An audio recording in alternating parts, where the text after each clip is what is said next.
విక్రమ్ టీవీకి సబ్స్క్రైబ్ చేయండి. Subscribe to Vikram TV. Subscribe to Vikram TV. Subscribe to Vikram TV. Subscribe to Vikram TV. Please like, share and subscribe to Vikram TV. Mahanati Savitri గారితో కూడా work చేశారా sir మీరు? చేశాను. Okay, ఎలా ఉండేవాళ్ళు సావిత్రి గారి వర్కింగ్? గ్రేట్. అసలు అంటే ఇదివరకు నటీమణుల గురించి కానీ ఆర్టిస్టుల గురించి కానీ అసలు మనం మాట్లాడుకోవాలంటే అది ఒక పాఠ్య పుస్తకాలండి. వాళ్ళ దగ్గర నుంచి నేర్చుకోవాలి, వాళ్ళ నుంచి మనం స్ఫూర్తి పొందవలసిన విషయాలు చాలా ఉంటాయి.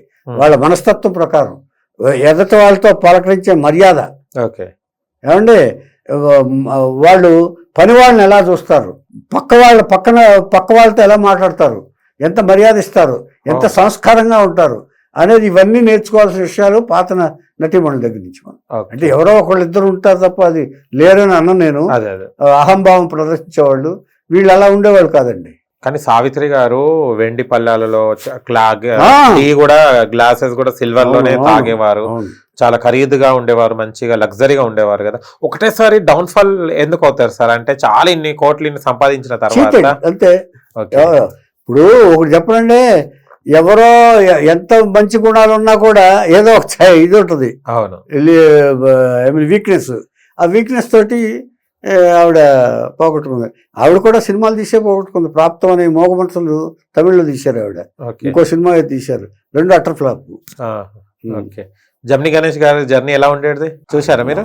వాళ్ళు చూసేదే ఉందండి, వాళ్ళు హ్యాపీగా చూపించారుగా మహానటి సినిమాలో. సేమ్ యాజ్ ఇట్ ఈజ్ ఉందా సార్ స్టోరీ? కొంచెం కల్పితంగా ఏమైనా ఉందా? కల్పితం అంటే ఒక అప్సెట్ వల్ల ఆవిడ డిస్టర్బ్ అయింది. ఓకే, అది మాత్రం నిజం. అది అతను చేసిన దీనివల్ల అంచేత అంతవరకు నిజమే కదా, ఒక జీవితం నాశనం అయిపోయింది కదా. కానీ ఒకప్పుడు హోమ్లీగా ఉండే సార్ మూవీస్ చూస్తే కనుక. అంటే ఐటమ్ సాంగ్ అంటేనే సిల్క్ సునీత, జయమాలిని వీళ్ళు గుర్తొచ్చేటోళ్ళు. బట్ ఇప్పుడు అవి కూడా ఇవిగా ఉండేవి, వల్గర్గా ఉండే కాదు. అవును, ఇప్పుడు కూడా. సిల్క్ సునీత గారితో కూడా వర్క్ చేశారండి. అనేది నేను ఎగ్జాంపుల్ ఏంటంటే అంత వాళ్ళు కూడా ఒక చరిత్ర మోపిన ఆర్టిస్ట్ వర్క్ చేశానండి. అదే ఇప్పుడు అందరినీ మనం ఇండస్ట్రీలో కొన్ని వేల మంది ఆర్టిస్టులు ఉన్నారు, వాళ్ళందరినీ పెద్దవాళ్ళు చాలా మంది అందరితో వర్క్ చేశాం. సూపర్. ఈ మధ్యన ఏమైనా శారద గారితో టచ్ లో ఉన్నారా? చాలా కాలం అయింది శారద గారు మాకు బాగా. నేను నా సినిమాలో 3 సినిమాల్లో ఆవిడ హీరోయిన్, ఆవిడ చేశారు. ఓకే, దుర్గాదేవిలో ఉన్నారు, సర్దార్లో ఉన్నారు, కాలేయంలో కూడా ఉన్నారు ఆవిడ. అచ్చా. ఓకే, అంటే సార్ ఇప్పుడు జర్నీ మీరు ఒక డైరెక్టర్ గా చేయడం జరిగింది, మళ్ళీ తర్వాత మీరు కొనసాగలేదు ఎందుకు? 4 movies కే డైరెక్టర్ గా. అవును, ఫెయిల్యూర్ సక్సెస్ కాలేదు. ఓకే, అంతే. కెరీర్ ఎప్పుడు కూడా మనం అనుకున్నట్టు సాగదు కదండి. మనం అనుకున్నట్టు సాగితే మనం దేవుళ్ళు అయిపోతాం కదా. అంచేతంటే ఇది we have to accept it.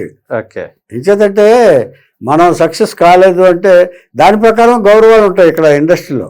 Okay.